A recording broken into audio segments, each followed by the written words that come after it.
TVN ਦੇਖਣ ਵਾਲੇ ਸਮੁੱਚੇ ਦਰਸ਼ਕਾਂ ਨੂੰ ਦਵਿੰਦਰ ਸਿੰਘ ਬੈਨੀਪਾਲ ਵੱਲੋਂ ਪਿਆਰ ਅਤੇ ਸਤਿਕਾਰ ਸਹਿਤ ਸਤਿ ਸ਼੍ਰੀ ਅਕਾਲ। ਦਾ ਬੈਨੀਪਾਲ ਸ਼ੋਅ ਵਿੱਚ ਤੁਹਾਡਾ ਸਭਨਾਂ ਦਾ ਨਿੱਘਾ ਸਵਾਗਤ।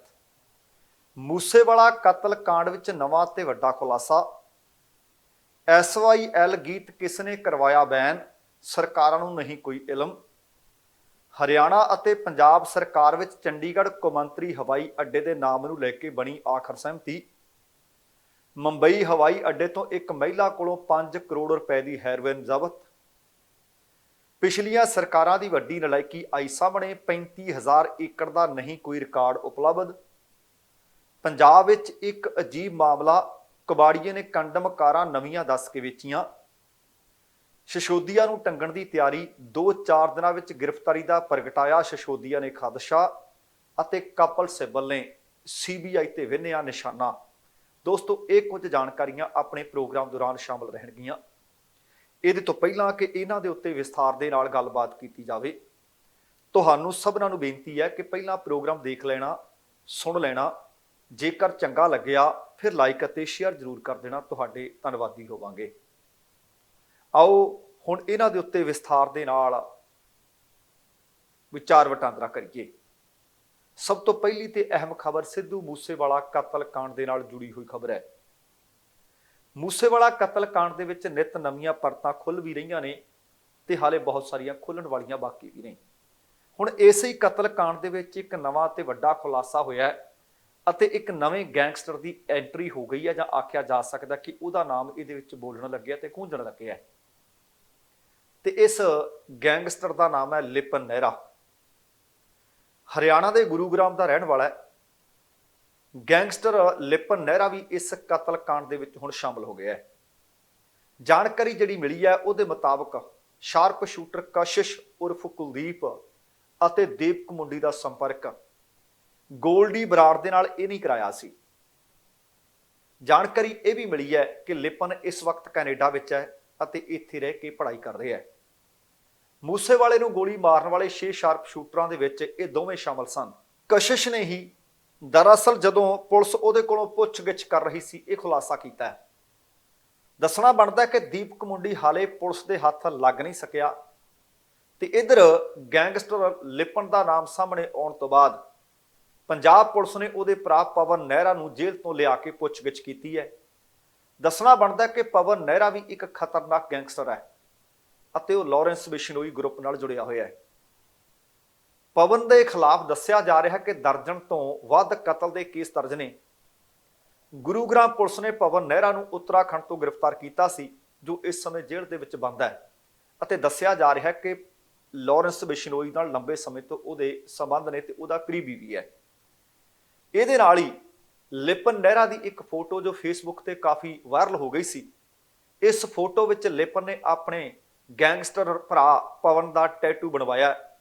ਦੱਸਿਆ ਜਾ ਰਿਹਾ ਕਿ ਗੋਲਡੀ ਬਰਾੜ ਨੂੰ ਸ਼ੂਟਰ ਦੇਣ ਵਾਲਾ ਲਿਪਨ ਨਹਿਰਾ ਸੀ ਤੇ ਜਿਸ ਤਰ੍ਹਾਂ ਮੈਂ ਤੁਹਾਨੂੰ ਦੱਸਿਆ ਕਿ ਕੈਨੇਡਾ ਦੇ ਵਿੱਚ ਇਸ ਵਕਤ ਰਹਿੰਦਾ ਤੇ ਪੜ੍ਹ ਰਿਹਾ ਹੈ। ਪੁਲਿਸ ਵੱਲੋਂ ਕੀਤੀ ਗਈ ਜਾਂਚ ਦੇ ਵਿੱਚ ਇਹ ਸਾਹਮਣੇ ਆਇਆ ਹੈ ਕਿ ਸਿੱਧੂ ਮੂਸੇਵਾਲਾ ਨੂੰ ਕਤਲ ਕਰਨ ਦੇ ਵਾਸਤੇ 6 ਸ਼ਾਰਪ ਸ਼ੂਟਰ ਸਨ। ਉਹਨਾਂ ਦੇ ਵਿੱਚ ਪ੍ਰਿਆਵਰਤ ਫੌਜੀ, ਅੰਕਿਤ ਸੇਰਸਾ, ਇਹ ਲਾਰੈਂਸ ਨਾਲ ਜੁੜੇ ਹੋਏ ਸੀ, ਜਗਰੂਪ ਰੂਪਾ ਅਤੇ ਮਨਪ੍ਰੀਤ ਮੰਨੂ ਕੁੱਸਾ, ਜਿਨ੍ਹਾਂ ਦਾ ਬੀਤੇ ਦਿਨੀ ਇੱਕ ਪੁਲਿਸ ਮੁਕਾਬਲੇ ਵਿੱਚ ਜਦੋਂ ਮੁੱਠਭੇੜ ਹੋਇਆ ਸੀ, ਮੁਕਾਬਲਾ ਹੋਇਆ ਸੀ ਤਾਂ ਉਹਨਾਂ ਦੀ ਮੌਤ ਹੋ ਗਈ ਸੀ ਤੇ ਇਹ ਦੋਵੇਂ ਜੱਗੂ ਭਗਵਾਨਪੁਰੀਆ ਦੇ ਨਾਲ ਜੁੜੇ ਹੋਏ ਸੀ। ਹੁਣ ਆ ਨਵਾਂ ਖੁਲਾਸਾ ਹੋਇਆ ਹੈ ਕਿ ਕਸ਼ਿਸ਼ ਅਤੇ ਦੀਪਕ ਇਹ ਲਿਪਨ ਨਹਿਰਾ ਨਾਲ ਜੁੜੇ ਹੋਏ ਸੀ। ਭਾਵ ਇਹਦਾ ਮਤਲਬ 3 ਥਾਵਾਂ ਤੋਂ ਜਿਹੜੇ ਸ਼ਾਰਪ ਸ਼ੂਟਰ ਇਕੱਠੇ ਕੀਤੇ ਗਏ। ਇੱਥੇ ਇਹ ਵੀ ਖਾਸ ਤੌਰ ਤੇ ਦੱਸਣ ਵਾਲੀ ਗੱਲ ਹੈ ਕਿ ਭਾਵੇਂ ਰੂਪਾ ਤੇ ਮਨੂ ਤਾਂ ਮੁਕਾਬਲੇ ਵਿੱਚ ਮਾਰੇ ਜਾ ਚੁੱਕੇ ਨੇ, ਬਾਕੀ ਦੇ ਗ੍ਰਿਫਤਾਰ ਹੋ ਚੁੱਕੇ ਨੇ, ਪਰ ਦੀਪਕ ਮੁੰਡੀ ਉਹਦਾ ਹਾਲੇ ਤੱਕ ਕੋਈ ਸੁਰਾਗ ਲੱਗ ਨਹੀਂ ਸਕਿਆ। ਵੱਖ-ਵੱਖ ਥਾਵਾਂ ਤੇ ਪੁਲਿਸ ਵੱਲੋਂ ਪੰਜਾਬ ਦੇ ਵਿੱਚ ਵੀ, ਹਰਿਆਣਾ, ਰਾਜਸਥਾਨ ਤੇ ਦਿੱਲੀ ਵਿੱਚ ਵੀ ਛਾਪੇਮਾਰੀਆਂ ਲਗਾਤਾਰ ਕੀਤੀਆਂ ਗਈਆਂ। ਬੀਤੇ ਦਿਨੀ ਖਬਰਾਂ ਮਿਲੀਆਂ ਸੀ ਕਿ ਬੜੀ ਜਲਦ ਅਸੀਂ ਉਸ ਨੂੰ ਗ੍ਰਿਫਤਾਰ ਕਰ ਲਵਾਂਗੇ, ਪਰ ਹਾਲੇ ਤੱਕ ਉਹਦੀ ਕੋਈ ਉਗ ਸੁਗ ਨਹੀਂ। ਪੁਲਿਸ ਦਾ ਦਾਅਵਾ ਜ਼ਰੂਰ ਸੀ ਪਰ ਹਾਲੇ ਤੱਕ ਉਹ ਦਾਅਵਾ ਹਵਾ ਹੈ। ਅਗਲੀ ਜਿਹੜੀ ਜਾਣਕਾਰੀ, ਅਗਲੀ ਜਿਹੜੀ ਖਬਰ ਹੈ ਉਹ ਵੀ ਸਿੱਧੂ ਮੂਸੇਵਾਲੇ ਦੇ ਨਾਲ ਹੀ ਸੰਬੰਧਿਤ ਹੈ। ਮੂਸੇਵਾਲੇ ਦੀ ਮੌਤ ਤੋਂ ਤਕਰੀਬਨ 3 ਕੁ ਹਫ਼ਤੇ ਬਾਅਦ ਇੱਕ ਗੀਤ ਰਿਲੀਜ਼ ਹੋਇਆ ਸੀ SYL, ਤੇ ਉਹ ਆਖਰਕਾਰ ਫਿਰ ਬੈਨ ਕਰ ਦਿੱਤਾ ਗਿਆ। ਪਰ ਉਹ ਗੀਤ ਬੈਨ ਕਿਸ ਨੇ ਕੀਤਾ, ਕਿਉਂ ਕੀਤਾ, ਕਿਹਨੇ ਕਰਵਾਇਆ, ਇਹਦੇ ਬਾਬਤ ਦਰਅਸਲ ਜਾਣਕਾਰੀ ਮੰਗੀ ਗਈ ਸੀ। ਜਾਣਕਾਰੀ ਮੰਗੀ ਗਈ ਪੰਜਾਬ ਸਰਕਾਰ ਤੋਂ, ਹਰਿਆਣਾ ਸਰਕਾਰ ਤੋਂ ਅਤੇ ਕੇਂਦਰ ਸਰਕਾਰ ਤੋਂ। ਤੁਸੀਂ ਹੈਰਾਨ ਹੋਵੋਗੇ ਕਿ ਤਿੰਨਾਂ ਹੀ ਸਰਕਾਰਾਂ ਨੂੰ ਇਸ ਮਸਲੇ 'ਚ ਕਹਿੰਦੇ ਕੋਈ ਇਲਮ ਹੀ ਹੈ ਨਹੀਂ। ਅਸਲ ਦੇ ਵਿੱਚ ਖੁਲਾਸਾ ਮਹਾਰਾਸ਼ਟਰ ਦੇ ਰਹਿਣ ਵਾਲੇ ਅੰਮ੍ਰਿਤਪਾਲ ਸਿੰਘ ਖਾਲਸਾ ਨੇ ਕੀਤਾ ਹੈ। ਅੰਮ੍ਰਿਤਪਾਲ ਸਿੰਘ ਖਾਲਸਾ ਹੋਰਾਂ ਨੇ RTI ਰਾਹੀਂ ਇਹ ਜਾਣਕਾਰੀ ਪ੍ਰਾਪਤ ਕੀਤੀ ਤੇ ਉਹਦੇ ਤੋਂ ਬਾਅਦ ਉਹਨੇ ਆ ਜਾਣਕਾਰੀ ਦਿੱਤੀ ਹੈ। ਉਹ ਕਹਿੰਦੇ ਮੈਂ ਤਿੰਨੇ ਹੀ ਸਰਕਾਰਾਂ ਨੂੰ ਲਿਖਿਆ ਸੀ, ਪੁੱਛਿਆ ਸੀ, ਜਾਣਕਾਰੀ ਮੰਗੀ ਸੀ ਕਿ ਆ ਜਿਹੜਾ ਗੀਤ ਬੈਨ ਕੀਤਾ ਹੈ ਉਹ ਮੈਨੂੰ ਉਹਦੀ ਕਾਪੀ ਦੇ ਦਿਓ। ਪਰ ਤਿੰਨੇ ਹੀ ਸਰਕਾਰਾਂ ਨੇ ਆਖ ਦਿੱਤਾ ਕਿ ਉਹਨਾਂ ਕੋਲ ਇਸ ਤਰ੍ਹਾਂ ਦੀ ਕੋਈ ਸੂਚਨਾ ਉਪਲਬਧ ਹੀ ਹੈ ਨਹੀਂ। ਹੁਣ ਫਿਰ ਗੀਤ ਬੈਨ ਕਿਹਨੇ ਕਰ ਦਿੱਤਾ, ਕਿਹਨੇ ਕਰਵਾ ਦਿੱਤਾ, ਕਿਉਂ ਹੋ ਗਿਆ? ਅਸਲ ਦੇ ਵਿੱਚ ਅੰਮ੍ਰਿਤਪਾਲ ਸਿੰਘ ਨੇ SYL ਗੀਤ ਬੈਨ ਕਰਨ ਦੇ ਲਈ ਕਾਰਨ ਪੁੱਛੇ ਸੀ। ਕੇਂਦਰ ਸਰਕਾਰ ਦੇ ਸੂਚਨਾ ਤੇ ਪ੍ਰਸਾਰਣ ਵਿਭਾਗ ਤੇ ਨਾਲ ਗ੍ਰਹਿ ਵਿਭਾਗ ਨੂੰ, ਪੰਜਾਬ ਤੇ ਹਰਿਆਣਾ ਦੇ ਗ੍ਰਹਿ ਵਿਭਾਗ ਨੂੰ ਇਸ ਸੰਬੰਧੀ ਉਹਨਾਂ ਨੇ ਸੂਚਨਾ ਦੀ ਮੰਗ ਕੀਤੀ ਸੀ RTI ਰਾਹੀਂ। ਉਹਨਾਂ ਦੇ ਵੱਲੋਂ ਮੰਗੀ ਸੂਚਨਾ ਤੇ ਕੇਂਦਰ ਸੂਚਨਾ ਤੇ ਪ੍ਰਸਾਰਣ ਵਿਭਾਗ, ਪੰਜਾਬ ਤੇ ਹਰਿਆਣਾ ਦੇ ਗ੍ਰਹਿ ਵਿਭਾਗ ਨੇ ਤਾਂ ਆਖ ਦਿੱਤਾ ਕਿ ਇਸ ਗੀਤ ਦੇ ਨਾਲ ਕਿਉਂ ਬੈਨ ਹੋਇਆ, ਇਸ ਸੰਬੰਧਤ ਕੋਈ ਜਾਣਕਾਰੀ ਉਪਲਬਧ ਨਹੀਂ। ਪਰ ਨਾਲ ਹੀ ਇਹ ਵੀ ਜਾਣਕਾਰੀ ਮਿਲੀ ਕਿ ਕੇਂਦਰੀ ਗ੍ਰਹਿ ਮੰਤਰਾਲੇ ਨੇ ਇਸ ਨੂੰ ਆਪਣੇ ਅੰਦਰੂਨੀ ਵਿੰਗ ਕੋਲ ਭੇਜ ਦਿੱਤਾ ਸੀ ਤਾਂ ਕਿ ਉਹ ਜਾਂਚ ਕਰਕੇ ਦੱਸੇ ਕਿ ਕਾਰਨ ਕੀ ਰਹੇ। ਹੁਣ ਉਹਨਾਂ ਦਾ ਜਵਾਬ ਵੀ ਆਖਰਕਾਰ ਆ ਗਿਆ। ਉਹ ਕਹਿੰਦੇ ਸਾਡੇ ਕੋਲ ਵੀ ਇਸ ਗੀਤ ਦੇ ਨਾਲ ਸੰਬੰਧਿਤ ਕੋਈ ਜਾਣਕਾਰੀ ਉਪਲਬਧ ਨਹੀਂ। ਦੱਸਣਾ ਬਣਦਾ ਕਿ ਮੂਸੇਵਾਲੇ ਦਾ SYL ਗੀਤ 23 ਜੂਨ ਨੂੰ ਰਿਲੀਜ਼ ਕੀਤਾ ਗਿਆ ਸੀ। ਜਦੋਂ ਇਹ ਗੀਤ ਰਿਲੀਜ਼ ਕੀਤਾ ਗਿਆ ਤਾਂ ਉਸ ਵਕਤ ਇਸ ਗੀਤ ਨੂੰ ਜੇਕਰ ਪੰਜਾਬ ਜਾਂ ਇੰਡੀਆ ਦੇ ਵਿੱਚ ਖੋਲ ਕੇ ਦੇਖਿਆ ਜਾਂਦਾ ਸੀ, ਜਦੋਂ ਇਹ ਬੈਨ ਹੋ ਗਿਆ ਤਾਂ ਪਤਾ ਲੱਗਦਾ ਸੀ ਕਿ ਭਾਰਤ ਸਰਕਾਰ ਦੇ ਵੱਲੋਂ ਇਹ ਬੈਨ ਕਰਵਾਇਆ ਗਿਆ। ਹੁਣ ਅਗਲਾ ਸਵਾਲ ਇਹ ਪੈਦਾ ਹੁੰਦਾ ਹੈ ਕਿ ਪੰਜਾਬ ਸਰਕਾਰ ਨੂੰ ਨਹੀਂ ਪਤਾ, ਹਰਿਆਣਾ ਸਰਕਾਰ ਨੂੰ ਨਹੀਂ ਪਤਾ, ਕੇਂਦਰ ਸਰਕਾਰ ਨੂੰ ਨਹੀਂ ਪਤਾ। RTI ਰਾਹੀਂ ਦੇ ਲੋਕ ਹੋਰ ਵੀ ਬਹੁਤ ਸਾਰੀਆਂ ਸੂਚਨਾਵਾਂ ਇਕੱਤਰ ਕਰਦੇ ਆ। ਜੇ ਸੱਚਮੁੱਚ RTI ਰਾਹੀਂ ਆ ਕੋਰਾ ਝੂਠ ਬੋਲਿਆ ਜਾ ਰਿਹਾ ਕਿ ਸਾਨੂੰ ਪਤਾ ਹੀ ਨਹੀਂ ਗੀਤ ਬੈਨ ਕਿਵੇਂ ਹੋ ਗਿਆ, ਕਿਹਨੇ ਕਰਵਾਤਾ, ਕਿਉਂ ਕਰਵਾ ਦਿੱਤਾ, ਇਹਦਾ ਮਤਲਬ RTI ਰਾਹੀਂ ਜਿਹੜੀਆਂ ਹੋਰ ਸੂਚਨਾਵਾਂ ਪ੍ਰਾਪਤ ਕੀਤੀਆਂ ਜਾਂਦੀਆਂ ਨੇ ਫਿਰ ਉਹਨਾਂ ਤੇ ਕਿੰਨਾ ਕੁ ਵਿਸ਼ਵਾਸ ਕਰੀਏ। ਕਿਤੇ ਇਹ ਤਾਂ ਨਹੀਂ ਕਿ ਵਿਰੋਧੀਆਂ ਦੇ ਬਾਬਤ ਕੋਈ ਜਾਣਕਾਰੀ ਮੰਗੀ ਜਾਂਦੀ ਹੈ ਤਾਂ ਵਧਾ ਚੜਾ ਕੇ ਦੱਸ ਦਿੱਤੀ ਜਾਂਦੀ ਹੋਣੀ ਹੈ। ਜੇ ਆਪਣੇ ਬਾਬਤ ਕੋਈ ਜਾਣਕਾਰੀ ਮੰਗੀ ਜਾਂਦੀ ਹੈ ਤਾਂ ਦੱਸੋ ਹੀ ਨਾ। ਆਹ ਤੁਹਾਡੇ ਸਾਹਮਣੇ ਜਿਉਂਦੀ ਜਾਗਦੀ ਮਿਸਾਲ ਪਈ ਹੈ। ਤੇ ਅਗਲੀ ਜਿਹੜੀ ਖਬਰ ਹੈ, ਸੱਚਮੁੱਚ ਕਾਫੀ ਦੇਰ ਤੋਂ ਪੇਚ ਅੜਿਆ ਹੋਇਆ ਸੀ। ਪੇਚ ਅੜਿਆ ਹੋਇਆ ਸੀ ਚੰਡੀਗੜ੍ਹ ਕੌਮਾਂਤਰੀ ਏਅਰਪੋਰਟ ਦੇ ਨਾਮ ਨੂੰ ਲੈ ਕੇ। ਹੁਣ ਇਹ ਨਾਮ ਵਾਲਾ ਮਾਮਲਾ ਪੰਜਾਬ ਤੇ ਹਰਿਆਣਾ ਸਰਕਾਰਾਂ ਨੇ ਆਪਸੀ ਸਹਿਮਤੀ ਦੇ ਨਾਲ ਕਹਿੰਦੇ ਹੱਲ ਕਰ ਲਿਆ। ਹੁਣ ਚੰਡੀਗੜ੍ਹ ਹਵਾਈ ਅੱਡੇ ਦਾ ਨਾਮ ਸ਼ਹੀਦ-ਏ-ਆਜ਼ਮ ਸਰਦਾਰ ਭਗਤ ਸਿੰਘ ਦੇ ਨਾਮ ਤੇ ਰੱਖਣ ਤੇ ਪੰਜਾਬ ਤੇ ਹਰਿਆਣਾ ਵਿਚਕਾਰ ਸਹਿਮਤੀ ਬਣ ਗਈ ਹੈ। ਹਰਿਆਣਾ ਦੇ ਉਪ ਮੁੱਖ ਮੰਤਰੀ ਦੁਸ਼ਯੰਤ ਚੌਟਾਲਾ ਅਤੇ ਦੂਸਰੇ ਪਾਸੇ ਪੰਜਾਬ ਦੇ ਮੁੱਖ ਮੰਤਰੀ ਭਗਵੰਤ ਮਾਨ ਨੇ ਇੱਕ ਮੀਟਿੰਗ ਕੀਤੀ। ਮੀਟਿੰਗ ਤੋਂ ਬਾਅਦ ਪੰਜਾਬ ਦੇ ਮੁੱਖ ਮੰਤਰੀ ਮਾਨ ਨੇ ਟਵੀਟ ਦੇ ਰਾਹੀਂ ਇਹ ਜਾਣਕਾਰੀ ਸਾਂਝੀ ਕੀਤੀ ਤੇ ਲਿਖਿਆ ਕਿ ਚੰਡੀਗੜ੍ਹ ਅੰਤਰਰਾਸ਼ਟਰੀ ਹਵਾਈ ਅੱਡੇ ਦਾ ਨਾਮ ਸ਼ਹੀਦ ਭਗਤ ਸਿੰਘ ਜੀ ਦੇ ਨਾਮ ਤੇ ਰੱਖਣ ਲਈ ਪੰਜਾਬ ਹਰਿਆਣਾ ਦੀ ਅੱਜ ਸਹਿਮਤੀ ਬਣ ਗਈ। ਅੱਜ ਹਰਿਆਣਾ ਦੇ ਡਿਪਟੀ ਮੁੱਖ ਮੰਤਰੀ ਦੁਸ਼ਯੰਤ ਚੌਟਾਲਾ ਨਾਲ ਮੀਟਿੰਗ ਹੋਈ ਹੈ। ਇਹ ਮੈਂ ਤੁਹਾਨੂੰ ਦੱਸਦੇ ਹਾਂ ਕਿ ਚੰਡੀਗੜ੍ਹ ਹਵਾਈ ਅੱਡੇ ਦਾ ਨਾਮ ਬਦਲਣ ਦਾ ਮੁੱਦਾ ਲੰਬੇ ਸਮੇਂ ਤੋਂ ਵਿਚਾਰ ਅਧੀਨ ਸੀ।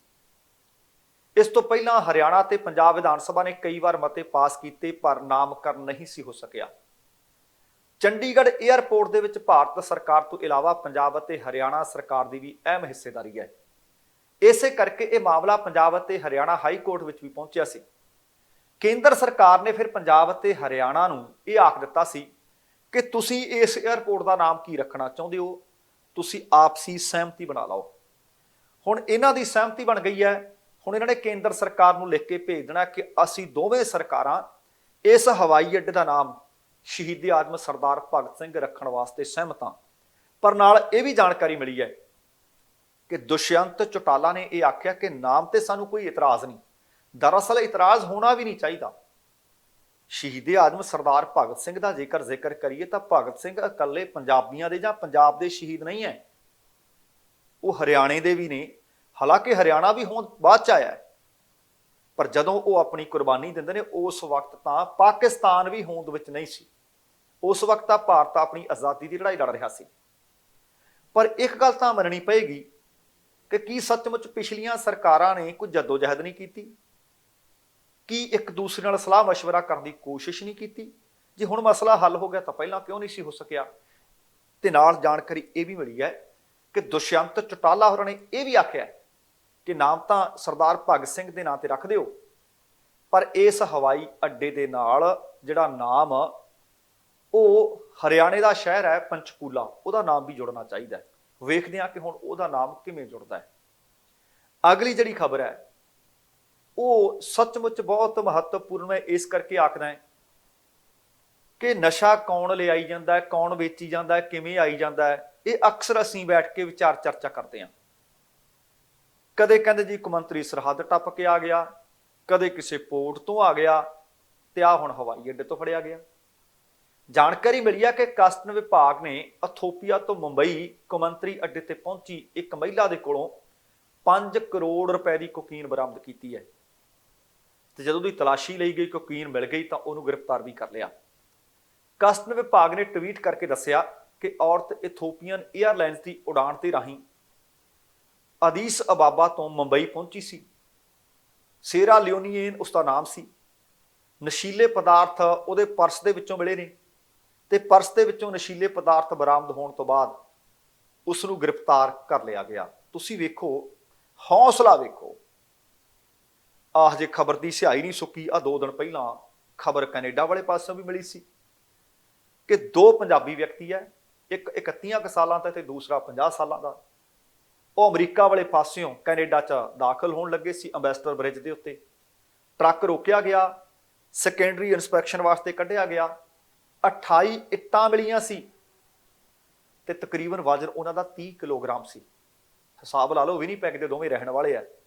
ਅਸੀਂ ਕਰਨ ਕੀ ਆਏ ਸੀ ਅਤੇ ਕਰ ਕੀ ਰਹੇ ਹਾਂ। ਅਗਲੀ ਜਿਹੜੀ ਖਬਰ ਹੈ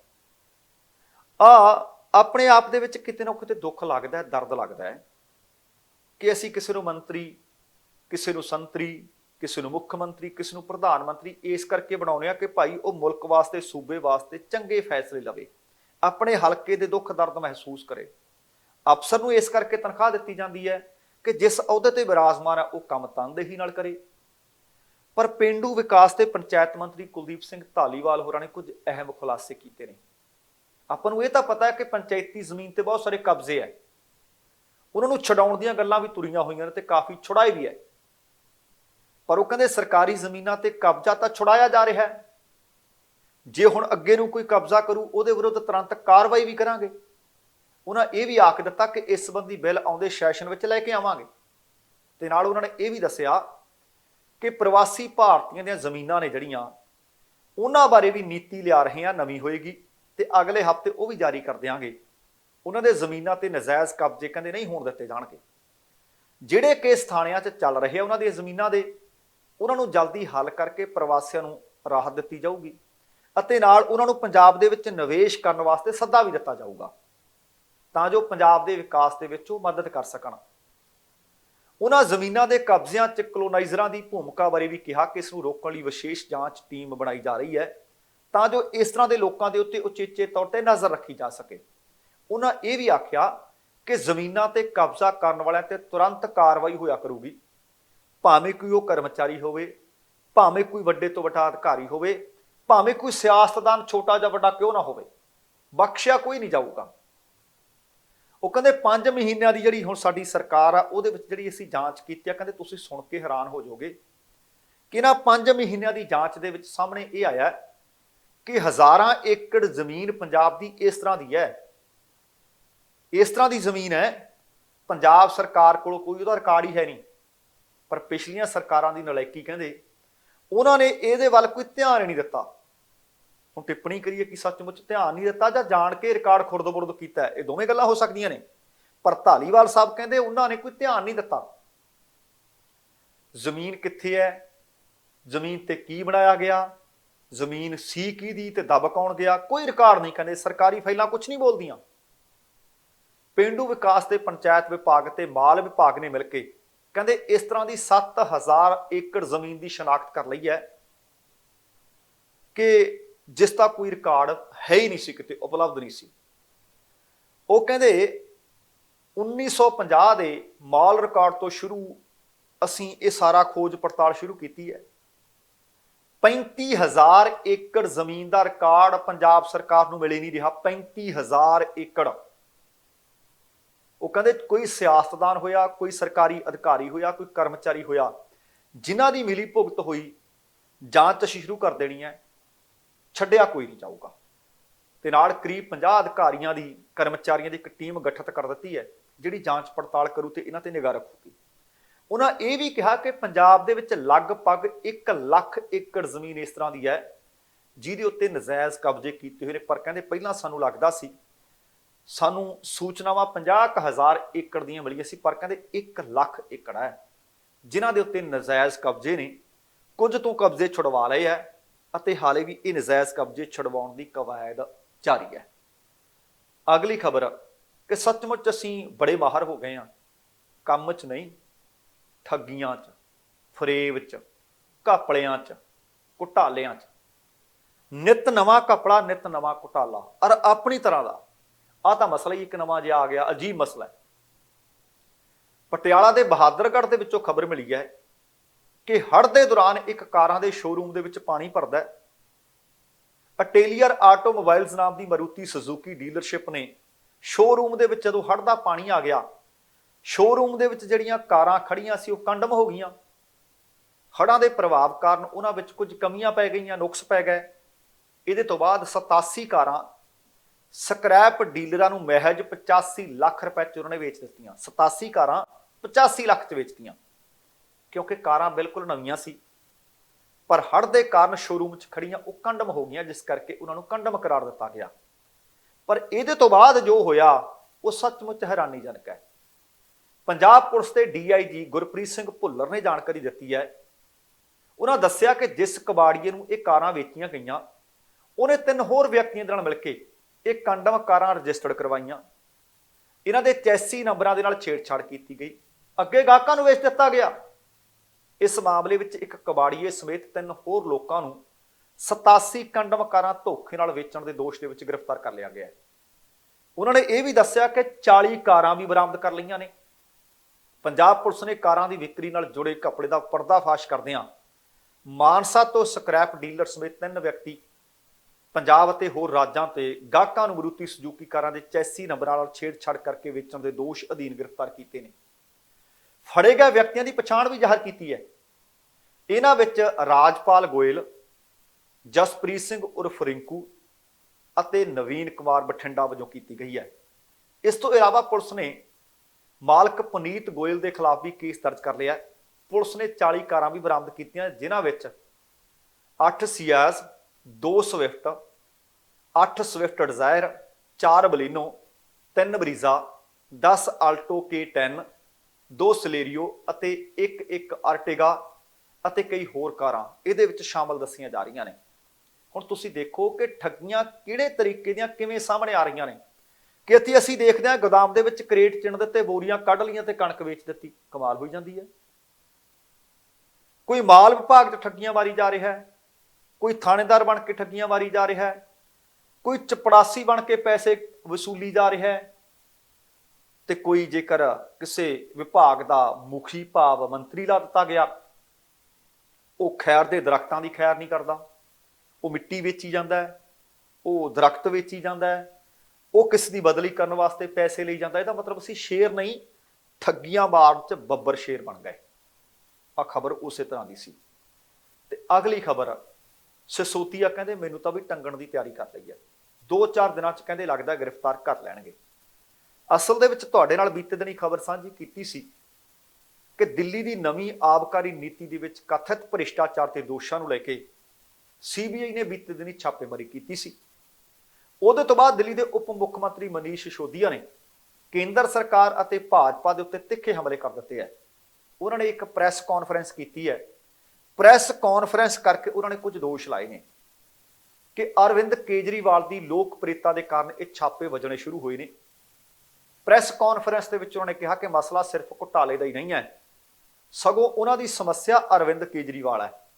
ਉਹ ਕਹਿੰਦੇ ਜਿਸ ਤਰ੍ਹਾਂ ਉਹ ਪੂਰੇ ਦੇਸ਼ ਦੇ ਵਿੱਚ ਕੰਮ ਕਰਕੇ ਇੱਕ ਇਮਾਨਦਾਰ ਲੀਡਰ ਦੇ ਵਜੋਂ ਵੱਖਰੀ ਪਛਾਣ ਬਣਾਉਂਦਾ ਜਾ ਰਿਹਾ ਹੈ, ਪੰਜਾਬ ਤੋਂ ਬਾਅਦ ਉਸ ਨੂੰ ਕੌਮੀ ਬਦਲ ਦੇ ਵਜੋਂ ਦੇਖਿਆ ਜਾਣ ਲੱਗ ਪਿਆ ਹੈ।